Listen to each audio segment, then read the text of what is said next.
guys, wala akong magawa kasi kaya isi-share ko na lang sa inyo itong lunch bag na nabili ko sa Shopee kasi wala akong account sa TikTok. Pwede din kayong bumili doon kung may account kayo sa TikTok. Kaya dito ko na lang in-upload sa YouTube kasi dito yung meron akong account.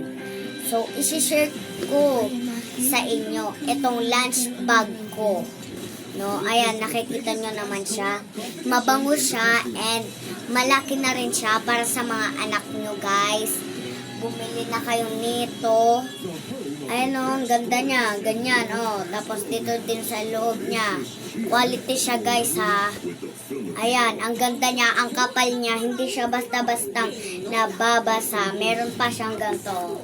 And i-share ko naman din sa inyo yung dito sa loob niya. Maganda yung sa loob kasi ganito siya, oh.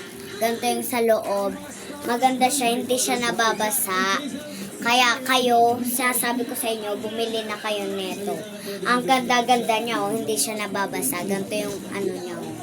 Oh, kaya kayo, yung nanonood dyan, bumili na kayo. Sigurado kung matutuwa ang mga kids niyo. Kahit na kanin, ganun, pwede nyong ilagay dito. Ang ganda niya, kaya kayo, bumili na kayo. Bye!